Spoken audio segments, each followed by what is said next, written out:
Assalamualaikum warahmatullahi wabarakatuh.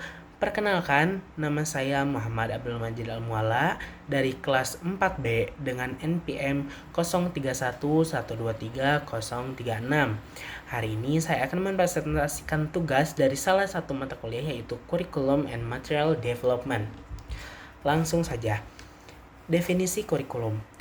Kurikulum adalah pengalaman belajar yang dirancang dan dibimbing oleh sekolah untuk membantu siswa berkembang secara menyeluruh, serta berfokus lebih kepada proses dan hasil belajar.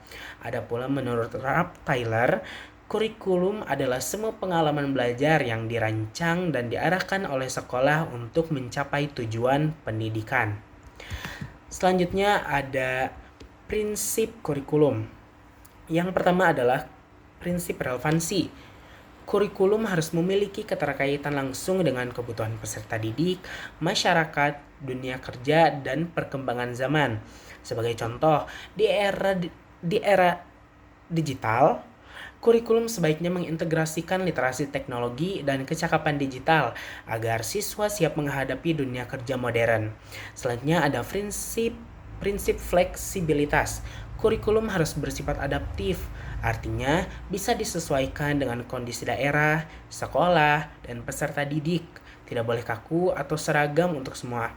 Sebagai contoh, sekolah di daerah pesisir bisa mengintegrasikan pengetahuan lokal tentang kelautan dalam kurikulum sebagai muatan lokal. Lalu yang ketiga ada prinsip kontinuitas atau keberlanjutan. Kurikulum harus dirancang secara berjenjang dan berkesinambungan dari satu tingkat pendidikan ke tingkat berikutnya, sehingga tidak terjadi pengulangan atau kekosongan pembelajaran. Sebagai contoh, kompetensi literasi yang dikenalkan di SD harus dikembangkan lebih dalam di SMP dan juga SMA. Selanjutnya adalah landasan kurikulum. Yang pertama ada landasan filosofis, bersumber dari falsafah atau pandangan hidup. Landasan ini berkaitan dengan nilai-nilai dasar dan tujuan hidup manusia. Dalam konteks Indonesia, landasan filosofis berkurikulum adalah Pancasila. Artinya, kurikulum harus mencerminkan nilai-nilai seperti keadilan, kemanusiaan, gotong royong, dan keimanan.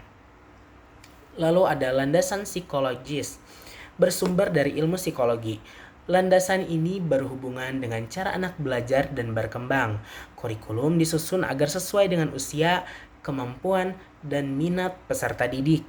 Sebagai contoh, anak SD belajar lewat bermain, sedangkan anak SMA sudah bisa berpikir secara logis dan juga abstrak. Lalu yang ketiga adalah landasan sosiologis, bersumber dari kehidupan masyarakat. Kurikulum harus sesuai dengan kebutuhan dan perubahan dalam masyarakat. Sebagai contoh, karena masyarakat sekarang menggunakan teknologi, maka kurikulum harus mengajarkan literasi digital. Selanjutnya adalah elemen kurikulum. Ada 4 poin di sini yang akan saya cantumkan. Yang pertama adalah tujuan pendidikan, lalu isi, lalu proses, dan yang keempat adalah evaluasi.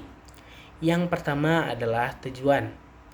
Ini adalah arah atau sasaran akhir yang ingin dicapai dari proses pembelajaran. Sebagai contoh, membentuk peserta didik cerdas, berakhlak mulia, dan siap menghadapi tantangan zaman. Yang kedua, isi. Berisi pengetahuan, nilai, dan keterampilan yang harus dipelajari oleh siswa untuk mencapai tujuan pendidikan. Sebagai contoh, matematika, bahasa Indonesia, IPA, pendidikan Pancasila, dan lainnya. Yang ketiga ada proses atau metode pembelajaran. Merupakan cara atau strategi yang digunakan guru untuk menyampaikan materi kepada siswa. Sebagai contoh, diskusi, praktik langsung, eksperimen, proyek, pembelajaran berbasis masalah. Lalu yang keempat adalah evaluasi. Digunakan untuk mengukur sejauh mana telah mencapai tujuan pembelajaran. Sebagai contoh, ulangan, tugas, ujian, portofolio, penilaian sikap, atau keterampilan. Jadi kesimpulannya adalah kurikulum adalah rencana dan pedoman pembelajaran yang mencakup tujuan, isi, materi, cara mengajar, cara menilai hasil pembelajaran untuk mencapai tujuan pendidikan. Sekian dari saya. Wassalamualaikum warahmatullahi wabarakatuh.